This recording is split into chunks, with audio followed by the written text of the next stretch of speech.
तो आइए चलते हैं, हम लोग वचन में हम लोग ध्यान करेंगे। आज एक विषय को हम ध्यान करेंगे।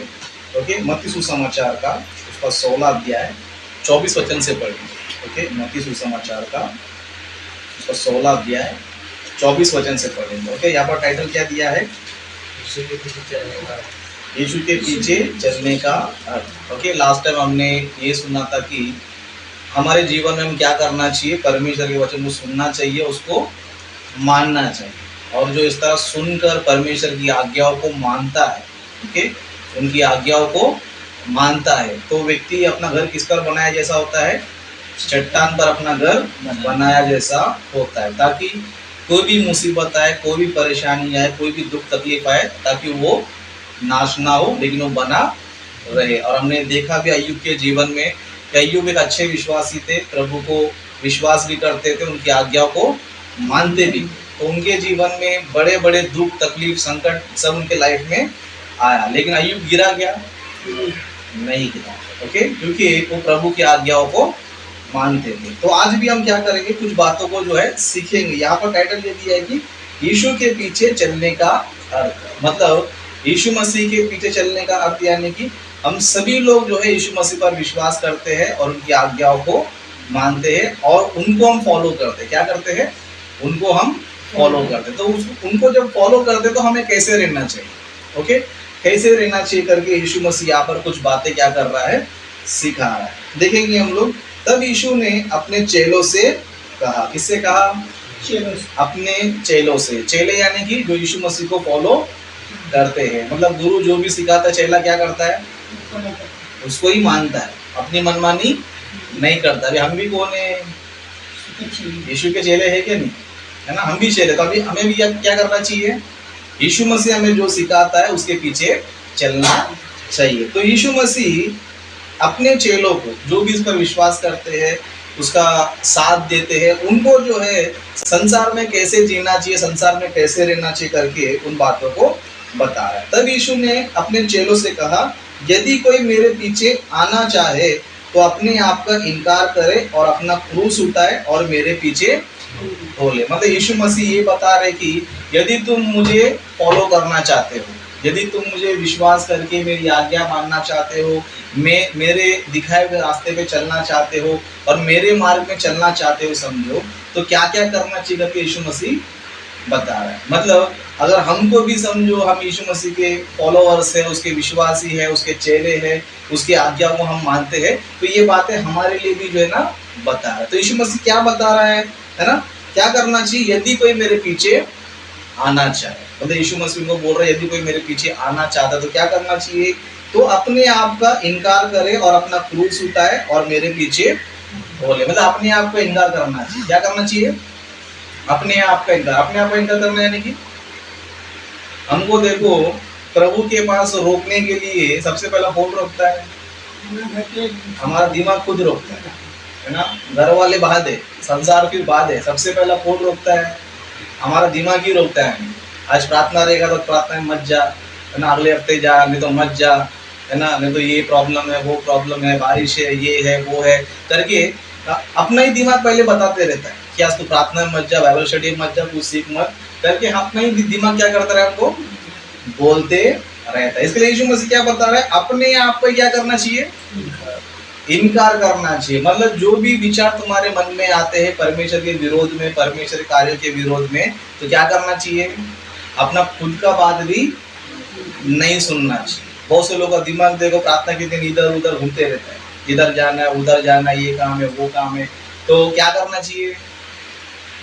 अपने आप का नहीं सुनना चाहिए। दूसरों की बात दूर की बात है, दूसरों की बात दूर की बात है। अपने आप पर क्या नहीं करना चाहिए?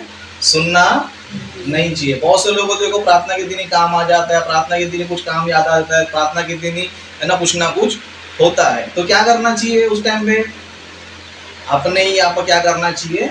इनकार करना चाहिए। और दूसरा क्या बता रहा है? अपना क्रूस उठाना चाहिए। अपना क्रूस उठाना यानी कि जिस तरह यीशु मसीह क्रूस उठाकर गए है ना सूली पर, वैसे नहीं। अपना क्रूस उठाना यानी कि परमेश्वर ने तुमको कुछ जिम्मेदारी दी है। क्या दिया है? तुमको जिम्मेदारी दी है। और वो जिम्मेदारी किस तरह है? एक क्रूस की तरह है ना। यीशु मसीह जब क्रूस पर थे तो कैसे थे? क्रूस उठा रहे तो कैसे थे यीशु मसीह, दुख तकलीफ में थे, परेशानी में थे। हम भी जो है संसार में क्या कर रहे हैं, बोझ उठा रहे। क्या कर रहे हैं, संसार में बोझ उठा रहे। कौन सा बोझ, संसार का बोझ। दुनिया जैसे जी रही हम भी वैसे ही जी रहे। क्या कर रहे हैं, दुनिया जैसे जी रही है वैसे ही जी रहे। लेकिन यहाँ पर यीशु मसीह क्या कर रहा है, प्रभु में आने के बाद, यानी कि यीशु मसीह के पीछे चलोगे समझो, तुम पर एक बोझ रहेगा। क्या रहेगा, प्रभु के काम का बोझ, है ना। जैसे कि आपको बोझ रहता है, सुबह जाना है, काम पे जाना है, पैसे कमाना है, घर चलाना है, ये क्या है, तुमको बोझ है। तो यीशु मसीह के पीछे चलोगे समझो, तुम पर क्या आएगा, प्रभु के काम का बोझ आएगा, है ना। प्रभु के काम का बोझ यानी कि प्रार्थना है तो प्रार्थना में जाना है, बाइबल स्टडी तो बाइबल स्टडी में जाना है, जिधर प्रचार करना तो प्रचार करने जाना है, मीटिंग है तो मीटिंग में जाना है। प्रभु का जो भी कार्य है वो तुम्हारे लिए क्या है, प्रभु का काम का बोझ है। किसका बोझ है, प्रभु का काम का बोझ है। मतलब यीशु मसीह बता रहे हैं कि सबसे पहले तुम अपने आप का इनकार करना चाहिए।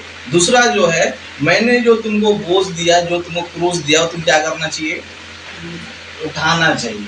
मतलब जिस तरह तुमने अपने परिवार का बोझ उठा लिया है, काम का बोझ उठा लिया है, अपने बच्चों का बोझ उठा लिया है, तो हमें क्या करना है, परमेश्वर का भी बोझ उठाना है। मतलब यीशु मसीह के पीछे चलना है समझो, दो चीजें करना है। एक तो अपने आप का इनकार करना, क्या करना, अपना दिमाग का बात बिल्कुल भी नहीं सुनना चाहिए। परमेश्वर काम करना है तो परमेश्वर काम करना ही है। और हमें जिस तरह संसार का बोझ हम उठाते हैं, तो क्या करना चाहिए, प्रभु का भी बोझ क्या करना चाहिए, उठाना ही चाहिए। और क्या बता रहे हैं, अपना क्रूस उठाए और मेरे पीछे बोलिए। मतलब यीशु मसीह के पीछे चलना है तो अपने आप का इनकार करना है, प्लस हमको एक प्रभु के काम का बोझ आ रहा है, वो बोझ भी क्या करना है, उठाना। ये दोनों उठाएंगे समझो, तभी हम लोग क्या कहलाएंगे, मसीही कहलाएंगे, यीशु मसीह के चेले कहलाएंगे। लेकिन नाम के मसीह है, ना प्रार्थना में आते, ना चर्च में आते, ना वचन सीखते हैं, ना प्रभु काम करते, वो चेले है।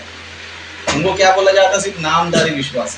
क्या बोला जाता है, नामधारी विश्वास, क्योंकि उनको प्रभु का कोई बोझ होता नहीं है, कोई तकलीफ उठाना नहीं चाहते, कोई जिम्मेदारी उनको रहता ही नहीं है। तो ऐसे विश्वासी बनना है, हमें ऐसे विश्वासी बनना ही नहीं है। अभी दुनिया क्या सोचती है, अरे हमारे घर का बोझ है, ये बोझ है, वो बोझ है, फिर प्रभु काम कहाँ से करेंगे हम लोग, प्रभु काम कहाँ से करेंगे। इस तरह इंसान के दिमाग में क्या होता है, आता है, क्योंकि ऑलरेडी परिवार का बोझ है, बच्चों का बोझ है, इसका बोझ है, उसका बोझ है। तो इंसान क्या सोचता है, इतना सारा काम करते हुए मैं प्रभु का काम में कैसे करूं, आता है कि नहीं दिमाग में, है ना। तो ऐसे लोगों को यीशु मसीह आगे क्या कहते हैं, 25 वचन से कहते हैं। ओके, क्या कह रहे हैं, क्योंकि जो कोई अपना प्राण बचाना चाहे वह उसे खोएगा, और जो कोई मेरे लिए अपना प्राण खोएगा वह उसे पाएगा। मतलब यीशु मसीह बोल रहा है कि जो कोई अपना प्राण बचाना चाहे, मतलब संसार में लोग क्या सोचते हैं, मेरा प्राण बचना चाहिए,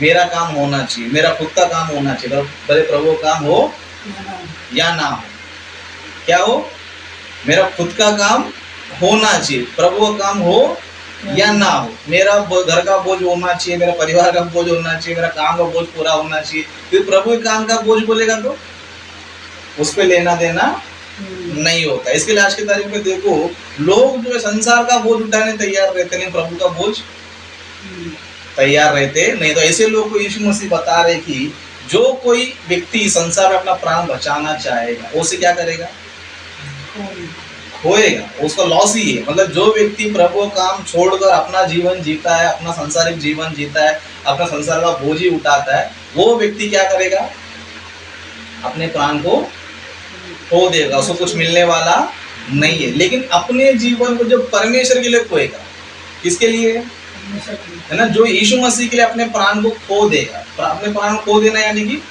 अपना पूरा जीवन प्रभु के समर्पित कर दिया। उसने क्या कर दिया, प्रभु के लिए समर्पित कर दिया। जीना मरना किसके साथ, ऐसे लोग जो जीते हैं वो क्या करेंगे, अपने प्राण को बचाएंगे। मतलब यीशु मसीह ये भी सलाह दे रहे कि तुमको लगता है कि संसार ही सब कुछ है, संसार में काम करना है, संसार में जीना है, संसार के लिए जीना, यही करते रहना है, प्रभु काम हो या ना हो कोई और कर लेगा, सोच के जीने वालों को यीशु मसीह को क्या बोल रहा है, जो अपना प्राण बचाना चाहेगा तो क्या करेगा, वो अपना प्राण एक दिन वो खो देगा। अपना प्राण खो देने का मतलब ये नहीं कि कभी ना कभी मरेगा, मरते तो सभी लोग भी, विश्वासी भी मरते हैं और अविश्वासी भी मरते हैं। लेकिन यहाँ पर ये मरने की बात नहीं हो रही कि मरेगा, यहाँ पर ये मरने के बाद ही संसार के लिए जो जीता है लास्ट में मरे तो नरक में जाए, उसको बोलते दूसरी मृत्यु। नरक क्या है? दूसरी मृत्यु, दूसरा मरण। मतलब जो लोग प्रभु का काम छोड़कर संसार का ही बोझ लेके बैठे हैं लेकिन प्रभु का बोझ को छोड़ दिए, तो ऐसे लोग मरने के बाद क्या करेंगे? अपने प्राण को खो देंगे। मरने के बाद पता चलेगा मैंने क्या कर दिया। मरने के बाद सोचेगा मैं इतना सब कुछ कर लिया लेकिन लास्ट में मैं आ गया नरक में। किधर आ गया?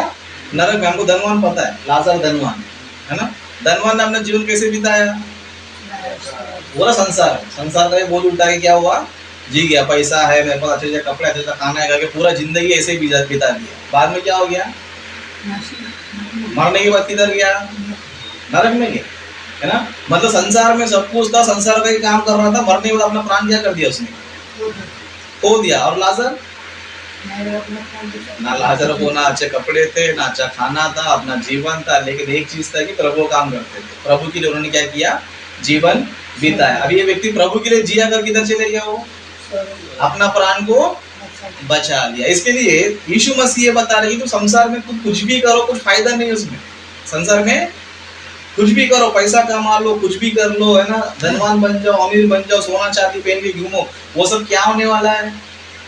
जो तुमने जो भी कमाया है, जो भी तुमने किया है, एक दिन सब क्या होने वाला है? सब वेस्ट होने वाला है। क्या होने वाला है? सब कुछ क्या होने वाला है? व्यर्थ होने वाला है। इसलिए यीशु मसीह आगे क्या कहते हैं?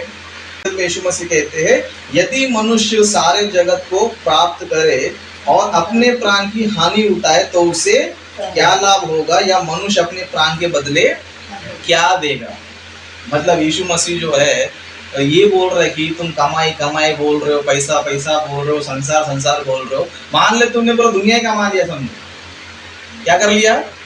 पूरा दुनिया पे तुम्हारा कब्जा है ना। लेकिन दुनिया पे पूरा कब्जा करने के बाद भी तुम्हारा प्राण चले गया, समझो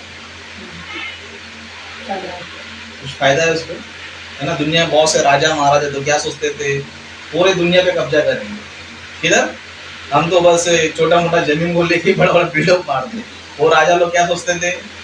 पूरा भूमि पे कब्जा करेंगे। क्या करेंगे?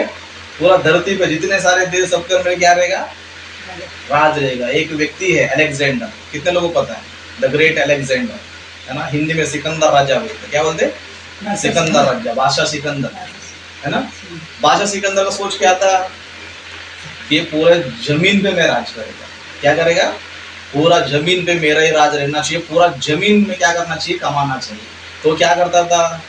हर देश में जाके हर देश के राजा को मारता था। क्या करता था? हर देश में जाके हर देशों को मारता, उस देश को कब्जा करता था। इस तरह उसने आधी दुनिया को क्या कर लिया? आधी दुनिया पे उसका ही राज था।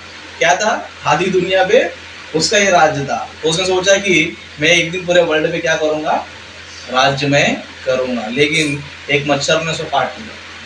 क्या किया? एक मच्छर ने काट लिया, उसको हो गया मलेरिया की बीमारी। क्या हो गया? मलेरिया की बीमारी, तेज बुखार आ गया। और उस टाइम मलेरिया क्या नहीं था? दवा नहीं था। डॉक्टर ने बोला कि तुमको बहुत भयंकर बीमारी आया है, बहुत भयंकर मच्छर ने तुमको काटा है, अब आप कुछ दिन के मेहमान। क्या है? कुछ दिन के, ये कुछ दिन का मेहमान है। ये के अंदर में सारे जगत को क्या करेगा? प्राप्त करेगा, है ना। यदि तुम सारे जगत को ही प्राप्त कर लो लेकिन तुम्हारा प्राण नरक में गया, तो कुछ फायदा है ना। मतलब कुछ फायदा नहीं है। जब राजा को बताया ये डॉक्टर्स लोगों ने कि अभी तो कुछ दिन का ही मेहमान, उसका उम्र कितना? 23 साल का था। कितना? 23 या 30 साल था, है ना। इतना ही साल, 23 साल का था शायद, है ना। जब उसको बताया कि डॉक्टर लोगों ने कि मेरी मौत अभी होने वाली, तब वो सोच में पड़ गया, मैं पूरी दुनिया जीतने जा रहा था लेकिन एक मच्छर ने मेरे को मार दिया, है ना। दुनिया भर के राजाओं को मारा, दुनिया भर के सैनिकों को मारा, लेकिन एक मच्छर ने क्या कर दिया? मुझे मार दे। तो सोच में पड़ गया कि मैं इतना सारा कब्जा कर चुका हूँ, आधी दुनिया मेरे कब्जे में, अभी मुझे क्या फायदा है, अभी मुझे क्या लाभ है? इतना जंग किया, इतना मेहनत किया, इतना कष्ट किया, लेकिन अब मैं मरने वाला, तो मरने के बाद मेरा क्या होगा? तो वो सोच के क्या सोचा पता है? अब सब कुछ वेस्ट है। क्या है? ये मेरा राज्य वेस्ट है, ये सोने का कपड़ा वेस्ट है, ये सोने का महल वेस्ट है, ये जितना भी सब कुछ है, सब मेरा क्या है? कुछ भी मेरे साथ आने वाला नहीं है। तब उसने दुनिया को एक मैसेज देने के लिए क्या किया? कोशिश किया। तो उसने बोला कि मेरी मैयत में क्या करना चाहिए? सबको आम तौर पे लेके जाते। कैसे लेके जाते? डेड बॉडी को हाथ बांध देते, पैर बांध देते, है ना, क्या करते हैं और उसको लेकर जाते हैं। और मैयत में कौन आता है? परिवार वाले आते हैं, है ना। और डेड बॉडी लेकर क्या बरसाते हैं? फूल बरसाते हैं। लेकिन उसने क्या बोला पता है? जब मेरी मैयत जाएगा समझो तो दुनिया को एक मैसेज मिलना चाहिए। क्या मिलना चाहिए? एक मैसेज मिलना चाहिए कि मरने के बाद जो है सबका हालत यही है। तो उसने क्या बोला? जब मेरी मैयत मतलब अर्थी लेके जाओगे तब मेरे हाथों को बांधना मत। क्या मत कर? मेरे हाथों को बांधना। मेरे हाथों क्या करो? खुला छोड़ दो। कैसे छोड़ दो? खुला छोड़ दो। खुला क्यों छोड़ने के बोलेगा? तो दुनिया को पता चलना चाहिए कि इतना बड़ा राजा मरने के बाद कुछ भी नहीं लेके जा रहा। क्या नहीं लेके जा रहा है? इतना बड़ा राजा जिसने आधी दुनिया जीत गया था वो क्या नहीं कर पा रहा है? अभी कुछ भी लेकर नहीं जा रहा। ये संदेश क्या होना चाहिए? लोगों को मिलना चाहिए। बाद में बोला कि मेरे आजू बाजू में सब डॉक्टर लोग खड़ा कर दो मेरे अर्थी के आजू बाजू में। क्यों? दुनिया को क्या भरोसा रहता है? कुछ भी होगा तो डॉक्टर जिंदा है, डॉक्टर जिंदाबाद, है ना। तो डॉक्टर को एक मैसेज मिलना चाहिए कि तुम मरने की स्थिति पे डॉक्टर भी क्या नहीं कर सकता है। तो मेरा अर्थी चलते रहे तो डॉक्टर लोग क्या करो? उनको बाजू में लेकर चलते रहो। क्यों बोलेगा? तो दुनिया को मैसेज मिलना चाहिए कि मरने के बाद नहीं डॉक्टर भी तेरे कुछ काम के नहीं है। फिर बाद में क्या करो? फूल के बदले मेरा धन दौलत बता दो, सोना चांदी सब फूल बरसा दे जाओ। इतना सारा वेस्ट क्यों करने हैं? बोले तो दुनिया को पता चलना चाहिए कि मरने के बाद तुम्हारा ये सोना चांदी धन दौलत भी क्या नहीं आएगा। उसको समझ में आ गया, उसको समझ में। लेकिन आज के मसीहों को समझ में नहीं आया। आज मसीह लोग कैसे पता है? प्रभु में रह के प्रभु का दिमाग खराब कर दे। प्रभु मुझे घर दे, बंगला दे, गाड़ी दे, ये दे। हाँ तो मेरा काम कितना करे? वो तो तेरा काम करने के लिए मेरे को सर दर्द होता है, पेट दर्द होता है, मैं इधर नहीं जा सकता, उधर नहीं जा सकता है, तो मैं क्या करे? घर पे बैठेगा बस तेरे आराधना करेगा। आज के मसीह लोग ऐसे, है ना। मतलब यीशु मसीह कह रहे कि यदि तूने सारा जगत भी प्राप्त कर लिया, मान लो तुम संसार में कमाने के लिए घूम रहे हो, संसार में जीने के लिए घूम रहे हो, संसार में ये करेंगे वो करेंगे सोच रहे, मान लो तुमने जगत ही प्राप्त कर लिया समझो, लेकिन तुम्हारा प्राण चले गया समझो, तो तुम्हें क्या लाभ मिलेगा? और क्या बता रहा है? अपने प्राण के बदले क्या देगा? क्या देगा? प्राण के बदले कुछ दे सकता है क्या? प्राण के बदले कुछ दे सकता है ना। इसके लिए एक स्टोरी है। एक स्टोरी में ऐसा बताया जाता है कि एक राजा था, है ना। युद्ध करते करते करते करते गया और युद्ध करते करते युद्ध में बहुत कुछ सब लोग इधर उधर भाग गए। क्या हो गए? इधर उधर भाग गए। तो राजा भी जो है ना अपना जान बचाने के लिए इधर भी जंगल में भाग गए। जंगल में भागने के बाद और ना खाना है ना उधर पीना है, तो उसको इधर उधर घूमते घूमते झोपड़ी मिल गया। क्या मिल गया? एक झोपड़ी। उसका हालत इतना खराब था कि मरने की स्थिति पर था। क्या था? मरने के स्थिति पर था। तो एक घर के पास वो पहुंच गया कैसे कैसे। उसने बोला कि भाई मुझे अर्जेंटली क्या कर, एक गिलास पानी दे। क्या दे? अर्जेंटली मुझे एक गिलास पानी दे दे। अभी उसने भी दिमाग लगाया कि कौन है ये, बहुत बड़ा आदमी है। राजा ने बोला कि मैं तुझे एक गिलास पानी दूंगा, बता तू मुझे क्या देगा। बोला एक गिलास पानी तुझे मैं दे दूंगा, बता तुम मुझे क्या देगा। उसने बोला तेरे को सोना दे दूंगा, तेरे को दे दे। बोला मैं सोने के लिए तेरे को पानी नहीं देगा। तो बोला तेरे को और क्या चाहिए बोल, है ना। एक गिलास पानी के लिए मैं तेरे को कुछ भी देने के लिए तैयार। बोलते तेरा आधा राज्य भी तेरे को दे दूंगा। क्या दे दूंगा? आधा राज्य भी तेरे को दे दूंगा, लेकिन तुम अर्जेंटली क्या कर, मुझे पानी दे दे, है ना। बाद में बोलता नहीं आधा राज्य भी नहीं चाहिए मेरे को, और चाहिए। तो उसने क्या पूरा राज्य ले ले एक गिलास मुझे पानी, है ना। तब वो गरीब आदमी बोलता है कि जिसके पीछे तू भाग रहा था, एक गिलास पानी के लिए क्या कर रहा है तू? मतलब तेरा धन दौलत जायदाद जो भी तू कमा रहा है वो तेरे किसी काम का मतलब एक गिलास पानी के लिए तो पूरा राज देने के लिए तैयार हो गया। मतलब इंसान का जिंदगी ये है, लेकिन इंसान समझ में आ रहा है प्रभु को छोड़कर संसार में ये कमाओ वो कमाओ, ये करो वो करो, बस इसी में अपना पूरा जिंदगी बर्बाद कर लेकर मर जाता। किधर चले जाते? धनवान की तरफ नरक में चले जाते। इसके लिए यीशु मसीह कहते हैं कि यदि तुमने अपना पूरा संसार भी कमा लिया समझो, लेकिन तुम्हारा प्राण का तुमने हानि उठाया समझो, तो तुम्हें क्या मिलेगा? और तुम अपने प्राण के बदले कुछ दे सकता है। और राजा जो है एक गिलास पानी के लिए क्या कर रहा था? पूरा राज देने के लिए तैयार। क्यों? अभी उसको क्या जरूरी है? राज जरूरी नहीं, क्या जरूरी है? प्राण जरूरी है। क्या जरूरी है? प्राण जरूरी है। मतलब जीवन जरूरी है। मतलब जीवन से बड़ा कुछ है? जीवन से बड़ा कुछ भी नहीं है। इसके लिए यीशु मसीह यहाँ पर इस मैसेज में हमें ये बता रहे कि तुम संसार में कुछ भी करो तुम्हें कुछ भी मिलने वाला नहीं है। जो तुम अपने आप के लिए तुम कुछ भी करते हो एक दिन तुम्हें क्या करना, सब कुछ छोड़कर जाना ही है। लेकिन जो मेरे लिए अपना प्राण खो देता है, मतलब जीवन भर प्रभु के फॉलो करके प्रभु की आज्ञा को पालन करके प्रभु का काम करेंगे, समझो अगर ऐसा व्यक्ति मर भी जाएगा तो क्या होगा, अनंत काल का जीवन वो पाएगा। तो यीशु मसीह को अगर हमको फॉलो करना है, यीशु मसीह का आज्ञा पालन करना है, समझो तो संसार की चिंता को छोड़ देना है। क्या करना है, संसार में चिंता क्या करना है, छोड़ना है। बहुत से लोग मसीह लोग प्रभु के पास क्यों नहीं आते, तो संसार की चिंताओं में फंसे।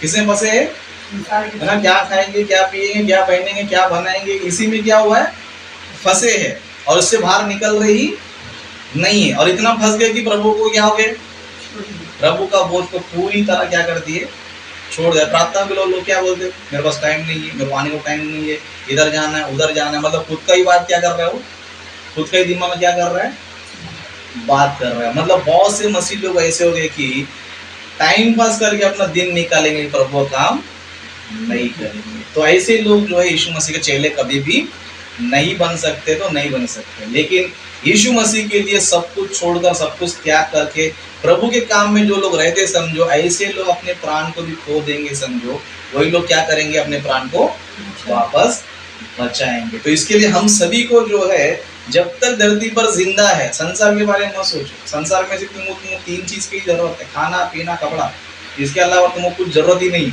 इसके अलावा तुम एक्स्ट्रा सोच रहे हो, समझो इसका मतलब तुम यीशु मसीह के चेले है ही नहीं। समझ में आ रहा है आपको, संसार में आपको क्या चीज जरूरत है, खाना पीना कपड़ा, इसके अलावा कुछ भी आपको जरूरत नहीं है। इसके अलावा एक्स्ट्रा आप सोच रहे हो तो इसका मतलब क्या है, आप यीशु मसीह के चेले कभी भी नहीं बन सकते। जैसे कि आखिरी वचन पढ़ के हम लोग समाप्त कर लेंगे, तिमोथी की पत्री, पहला तिमोथी की पत्री उसका 6वां अध्याय 6 वचन से पढ़ेंगे। 6वां अध्याय 6वां वचन से यहाँ पर इस तरह लिखा है, पर संतोष सहित भक्ति बड़ी कमाई है। मतलब पृथ्वी पर सबसे बड़ी कमाई क्या है,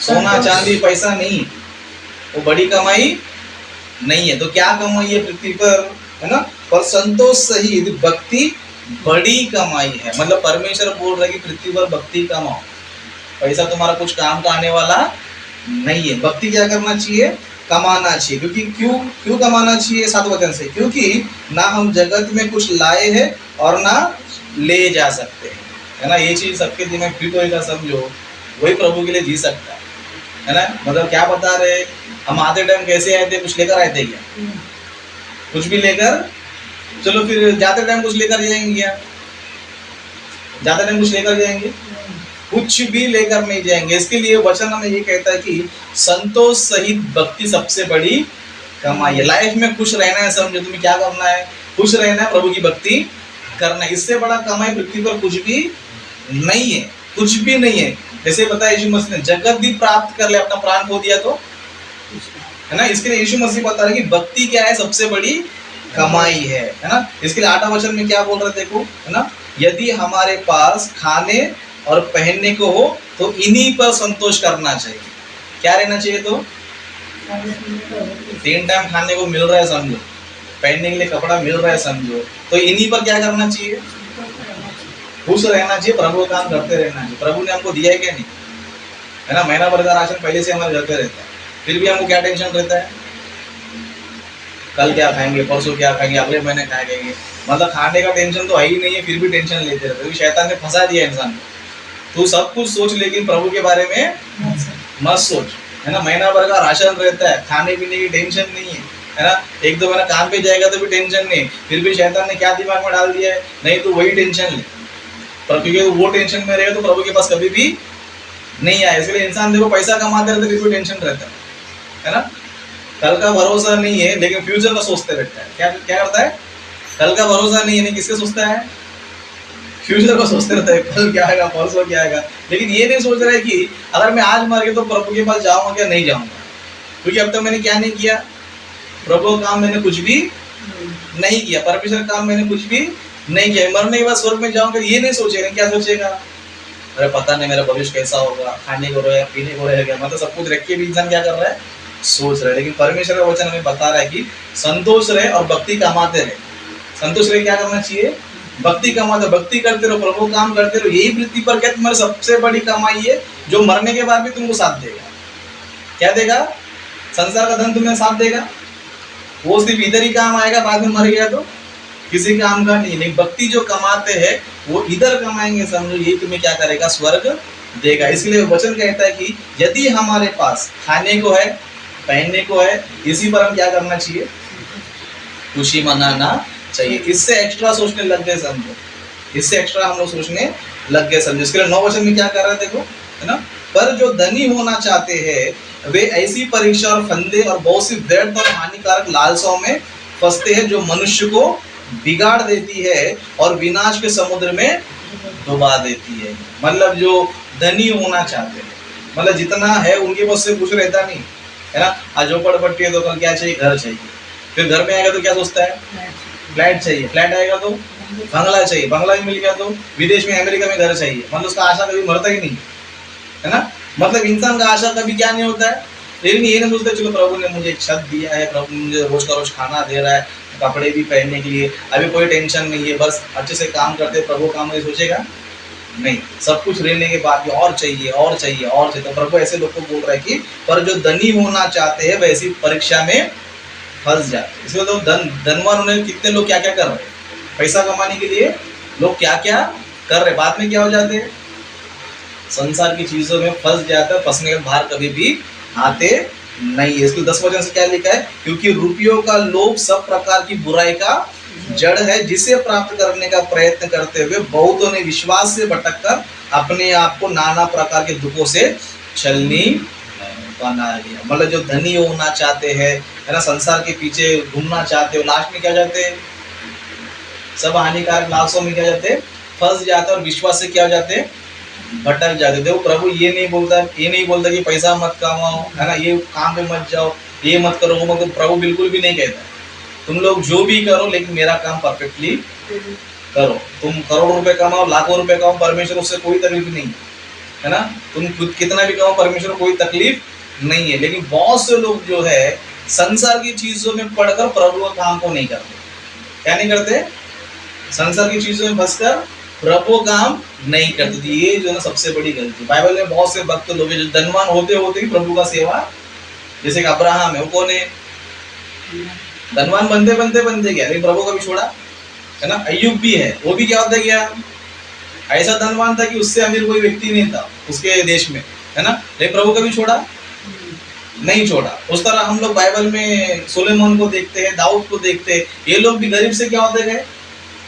धनवान होते होते गए, लेकिन प्रभु को छोड़ा ये लोगों ने नहीं छोड़ा। क्यों? पता है ये लोग का लक्ष्य ये था कि कुछ मिले या ना मिले, प्रभु की स्तुति होते रहना चाहिए। तो प्रभु क्या किया? उनको आशीष भी दे रहा था, उनको भक्ति में भी आगे बढ़ा था। लेकिन आज के जो स्मार्ट विश्वासी लोग ज्यादा दिमाग लगाते, प्रभु का काम छोड़ क्या करते हैं? संसार में घूमते रहते, पैसा कमाने। बोलते चर्च में तो क्या मिले, काम पे इतना पैसा मिलेगा। लेकिन जो परमेश्वर जो आशीष देने वाले क्या करते हैं? इसको खो देते। बाद में ना इधर का ना बाद में उधर का। मरने के बाद सब कुछ गया, प्राण भी गया और धन दौलत भी गया, बाद में स्वर्ग भी गया। ऐसा जो है धोखा लोगों के साथ होता है। लेकिन हम लोग मसीह लोग हैं तो क्या करना चाहिए? कुछ भी हो, हमारा परिस्थिति कैसा होना चाहिए?